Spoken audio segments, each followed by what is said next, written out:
इंध्यानी आणि गद्दारांनी शिवसेना या आईच्या खुशीवरती वार केला. हे आईच्या स्वतःच्या आईवरती वार करणारे आता लाडकी बहीण म्हणून जनतेमध्ये फिरतायत. त्या सगळ्या इथल्या माझ्या बहिणी बसल्यात, त्यांना सांगतो, त्यांना पहिल्यांदा विचारा, अरे आईवर वार करणारे तुझी अवलाद, तुझ्याकडनं आम्ही काय नाही अपेक्षित धरू. नसली तरी मला परवा नाही.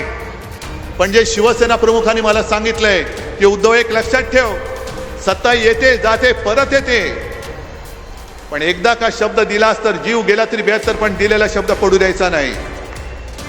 म्हणून तर हे जे काय लिहिले ना, ब्रँड ऑफ महाराष्ट्र ठाकरे, हा ठाकरे ब्रँड असाच नाही झालाय. आमच्याकडे सत्ता नसली तरी आमचा शब्द असतो, त्या शब्दाला जागणारी आमची घराणेशाही आहे. हे मला मोदींना मुद्दामून सांगायचंय. मला मुख्यमंत्री बनायचंय. उद्धव ठाकरे नाही चालणार, खेच त्याला खाली. आजारी असला तरी चालेल, खेच खाली. काय मिळवलं, काय दिलं? आणि सचिन, तुम्ही आज जे सांगताय हे प्रेम क्वचित कोणाच्या तरी नशिबी येतं. ज्या वेळेला मला समजलं की माझ्या पक्षातच गद्दारी होते, मी त्यांना खरं पकडून ठेवू शकलो असतो. मी मुख्यमंत्री होतो.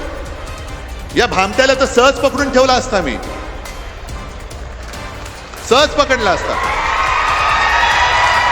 पण जो मनाने सडलाय, मनाने कुजलाय आणि जो विकला गेलेला आहे, असा एक सुद्धा साथीदार मला नकोय. मी त्यांना दारं मोकळी केली, सांगितलं गेट आउट, जायचं तिकडे जा, सुरतेला जा, गुवाहाटीला जा, रेडा कापा, नाही आणखीन काही कापा, जा. हा आपला छत्रपती शिवाजी महाराजांचा भगवा आहे, आई भवानीचा भगवा आहे, हिंदुत्वाचा भगवा आहे, वारकऱ्यांचा भगवा आहे, साधू संतांचा भगवा आहे, आणि आपल्या महाराष्ट्राचा हक्काचा अस्सल मराठमोळा भगवा आहे. मग या भगव्याला तोडायचं, फोडायचं. मग कोणीतरी सुरुवात केली, त्याच्यावरती त्यांचं चिन्ह टाकायला लागले. आपण आपलं चिन्ह टाकायला लागलो. म्हटलं नाही, हाच जो त्यांचा डाव आहे भाजपाचा, की भगवा पुसून टाकायचा महाराष्ट्रामधनं. अरे तुमचे बाप जादे उतरले तरी हा छत्रपतींचा भगवा, हिंदुत्वाचा भगवा या महाराष्ट्रामधून पुसला तुम्हाला टाकता येणार नाही, अजिबात नाही. तुम्ही कितीही करा प्रयत्न. यांना शिवसेना का नकोय? कारण यांना महाराष्ट्र लुटायचं आहे. आणि आज मी इथे पुन्हा मशाल पेटवायला आलेलो आहे. मशाल. आज मला एका गोष्टीचा आनंद आहे, माझे सगळे आपले शिवरायाचा भगवा हा डौलाने फडकतोय. कारण मध्यंतरी जरा एक गोंधळ माजवण्याचा प्रयत्न केला होता. ज्यांना मी गोमूत्रधारी हिंदुत्ववादी म्हणतोय त्यांना. हे कोण गोमूत्रधारी हिंदूवाले? बोगस जनता पार्टी, म्हणजेच भाजपा. रिटायर कोणी मला करू शकत नाही, जरी मी सत्तेत असलो काय नसलो काय. तुम्ही सोबत आहात तोपर्यंत सत्ता ही माझ्याकडेच आहे. जनतेची सत्ता आहे, ती सगळ्यात महत्वाची आहे. सरकार वेगळं. शिवसेना प्रमुख पुढे सत्तेमध्ये होते, पण सत्ता त्यांच्याकडे होती ना. ही ताकद आहे, हे माझं सरकार, ही माझी सत्ता आहे. अरे ज्याने माझ्याशी गद्दारी केली, ज्यांना कुटुंबातलं मी मानलं होतं, ज्या शिवसेनेच्या कुशीतून यांचा राजकीय जन्म झाला, त्या शिवसेना आईवरती वार करू शकतात, हे तुमच्यावरती वार नाही करू शकणार.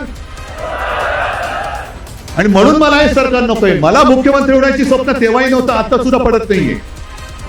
मला माझा महाराष्ट्र म्हणजे महाराष्ट्रातले दगड धोंडे नाहीत. महाराष्ट्र म्हणजे तुम्ही माझी जिवंत हाडामासाची बांधव आणि भगिनी आहात. चालवत आहे आम्ही नाही. तुम्ही सगळेजण इकडे जे बसला आहात, करोना काळामध्ये सुद्धा जीवावर उदार होऊन तुम्ही जर उतरला नसता तर महाराष्ट्र वाचला नसता.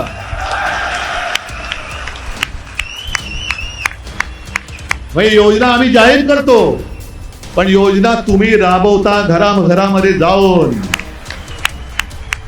आणि तुम्ही जर का साथ दिली नाही तरी सरकारच चालू शकत नाही. कोणतंच सरकार चालू शकत नाही.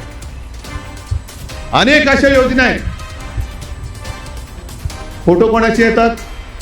राजकारण्यांचे येतात. आता दाढीवाल्याचे फोटो सगळे. आता किती मुख्यमंत्री उपमुख्यमंत्री तेच कळत नाही. म्हणजे आता ती लाडकी बहीण योजना आणले, पण लाडका भाऊ कोणाला म्हणायचं तेच बहिणीला कळत नाही. कारण म्हणतो मीच तुझा भाऊ, मीच तुझा भाऊ, मीच तुझा भाऊ. हे सगळे फुकट खाऊ आहेत, पैसा जनतेचा.